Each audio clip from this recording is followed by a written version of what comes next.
So I'm going to take you back in time, 1400 years, to the city of Medina, Saudi Arabia, to a time when Prophet Muhammad was given the task of finding a solution to women in the city being attacked and molested. The situation was this. It was around the year 600 AD, long before the modern convenience of plumbing. And when a woman awoke in the middle of the night with the urge to relieve herself, she would have to walk out past the outskirts of the city and into the wild by herself for privacy. Believe it or not, a group of men actually began to see an opportunity in women's nightly treks and started to linger at the outskirts of the city, their identities hidden in the dark, watching. If a woman walked by and she happened to be wearing a jilbab, which was a garment like a coat, the men knew to leave her alone. A jilbab of centuries ago was a status symbol, like a Burberry trench or a Chanel jacket. It announced that the woman was free, and a free woman was protected by her clan. She would have no problem speaking out against the attacker and identifying him.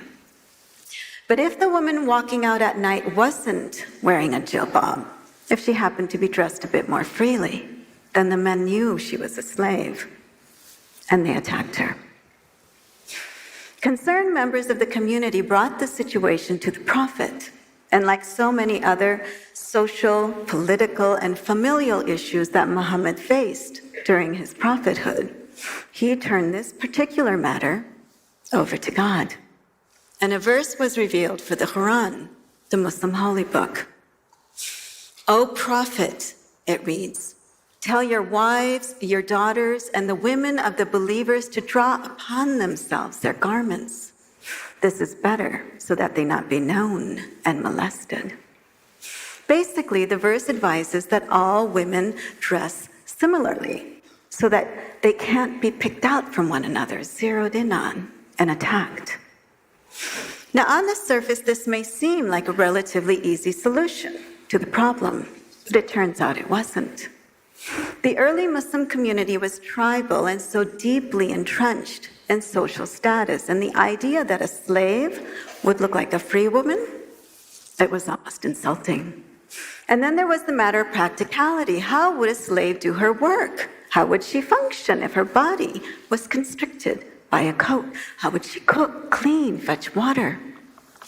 In the end, the early Muslim scholars ruled that a woman's way of dress should be based on two considerations: a woman's function in society, her role, what we might consider her job, and the society's specific customs. Or, in another way, when in Rome. Now, Muslims like to take historical rulings and apply them to the modern era. So let's do that. A woman's way of dress should be based on custom and function. So what does that mean for a Muslim woman living in America today? For someone like me? First, it means that I have a function, a role in society, a contribution that I can make. Second, it means that while I'm making that contribution and living in a society where veiling is not the custom, and where, in fact, if I veil, it might actually lead to harassment, then wearing what is the custom, such as a dress, a pair of jeans, or even yoga pants, is not only acceptable, it's recommended. But wait, could that be right? After all, haven't we all come to assume that a Muslim woman must veil, that veiling is a requirement of her faith? There's even a term that we've all come to associate with the Muslim woman's veil, an Arabic term that we've all heard used whether or not we've been aware of it: hijab. So maybe I missed it. Maybe the requirement that a woman veil is in a different part of the Quran. For those of you who don't know, the Quran consists of 114 chapters. Each chapter is written out in verses, like poetry. There are more than 6,000 verses in the Quran. Of the 6,000 plus verses, 3 refer to how a woman should dress. The first is the verse I've already told you about.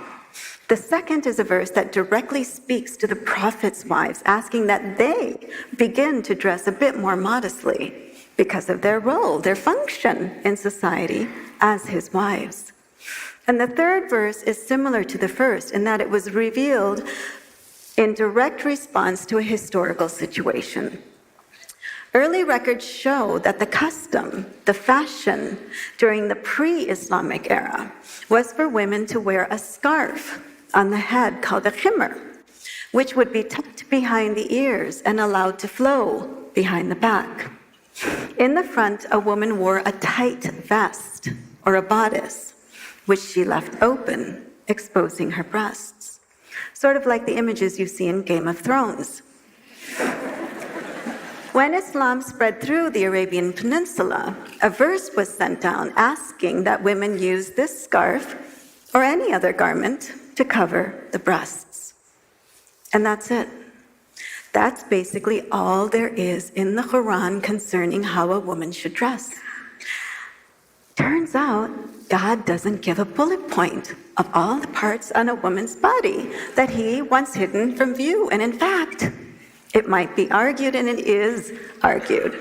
I cannot stress enough that it is argued by many Muslim scholars that the reason these verses were left intentionally vague is so that a woman could choose for herself how to dress according to her specific culture and the progression of time.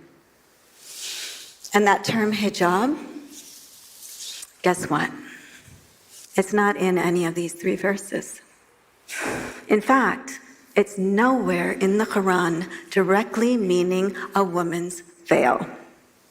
That's not to say that the word doesn't appear in the Quran, because it does appear.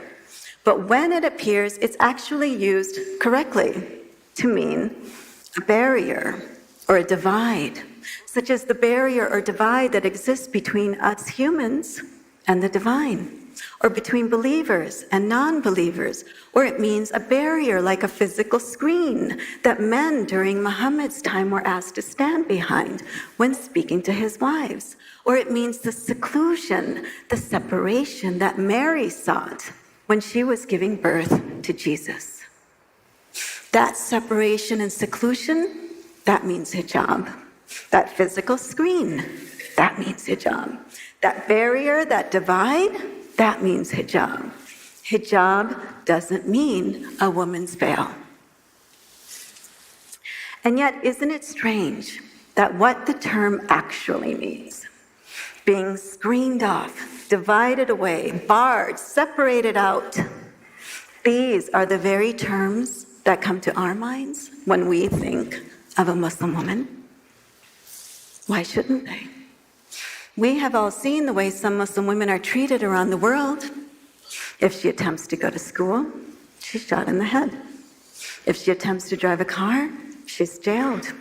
If she attempts to take part in the political uprisings happening in her own country to be heard, to be counted, she's publicly assaulted. Forget about hiding out in the dark at the outskirts of a city. Some men now feel comfortable enough to assault a woman on the sidewalk for the world to see.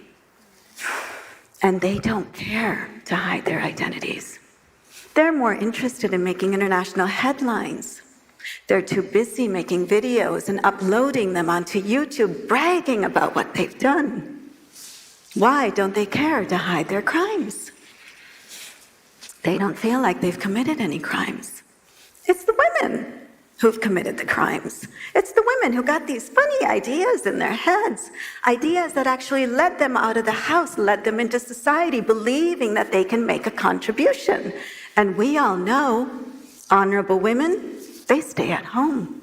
Honorable women stay invisible, just as it was the custom for honorable women to do during the prophet's time. Is that true? 1,400 years ago is long before feminism. Were women locked away behind doors, screened off by veils? Well, it turns out that the prophet's first wife was what we would define today as a CEO. She was a successful merchant whose caravan equaled the caravans of all the other traders put together. She essentially headed up a successful import-export company. When she hired Muhammad to work for her, she was so taken with his honesty that eventually she proposed. I'm not sure how many women feel comfortable proposing marriage to a man today. And Muhammad's second wife, she was no slacker either. She rode into battle on the back of a camel, which is equivalent to a woman riding into battle today inside of a Humvee or a tank. And what of the other women? Early records show that women demanded to be included in the Islamic revolution taking place around the Prophet.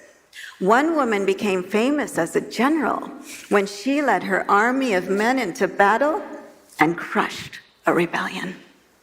Men and women freely associated with one another, exchanged gifts. It was custom for a woman to select her own husband and propose. And when things didn't work out, to initiate divorce. Women even loudly debated with the Prophet himself.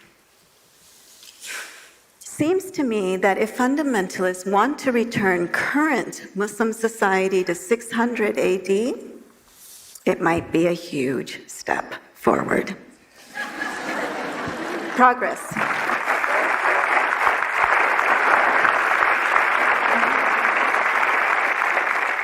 But we still have to answer an important question. If not from Islamic history, and if not from the Quran, how is it that we, in the modern era, have come to associate Muslim women with hijab, with being separated out from society, secluded and isolated, barred from the most basic human rights? I hope it's not any surprise to you that this isn't by accident. For the past few decades, the very people who have been given the important task of reading and interpreting the Quran in a variety of different Muslim communities, certain clerics have been inserting a certain meaning into those 3 verses concerning women. For instance, that verse I told you about earlier. O Prophet, tell your wives, your daughters, and the women of the believers to draw upon themselves their garments. This is better, so that they not be known and molested. Some clerics, not all, some clerics have added a few words to that, so that in certain translations of the Quran, that verse reads like this. O Prophet, tell your wives, your daughters, and the women of the believers to draw upon themselves their garments. Parentheses. A garment is a veil that covers the entire head and the face, the neck, the breasts, all the way down to the ankles and all the way to the wrists. Everything on a woman's body is exposed except for one eye, because she must see where she is headed. And the hands must be covered in gloves. Because, of course, there were certainly a lot of gloves back in the desert of Saudi Arabia. Etc., etc., etc., etc., on and on and on, end of parentheses, so that she not be known and molested. And what these so-called clerics have concluded, based on these types of insertions, is that a woman only has one function. To understand what that function is, all you have to do is read some of the fatwas, or legal rulings, that these so-called clerics have actually gone ahead and issued. Let me give you a sampling. A woman need only finish elementary school before she gets married, which puts her what? At the ripe old age of 11, 12 years old. A woman cannot fulfill her spiritual obligations to God until she first fulfills her physical obligations to her husband. If he desires her while she sits on the mount of a camel, she should submit. Islam has forbidden a woman from wearing a bra because bras lift up and make a woman appear younger. And this is calculated deception. My personal favorite. If a man has an ulcer excreting pus from the top of his head to the bottom of his feet, and she licked it for him, she would still not fulfill what she owes him.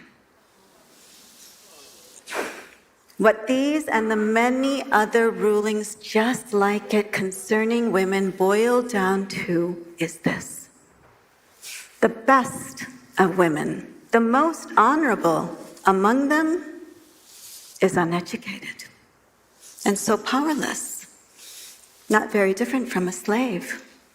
So she remains at home without complaint, without a bra, ready and available at all times to satisfy his every whim, even if it's to lick his entire body. Satisfying him whenever he calls, whether it's in his bed or on the mount of a camel. Does this sound like God's will to you? Does this sound like Scripture? Or does this sound strangely, uncomfortably erotic, like the worst kind of misogynist fantasy?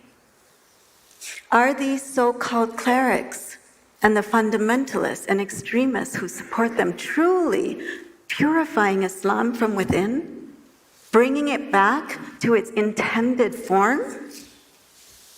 Or are these men no different from those men standing out in the dark at the outskirts of the city, eager to prey upon a woman? Thank you.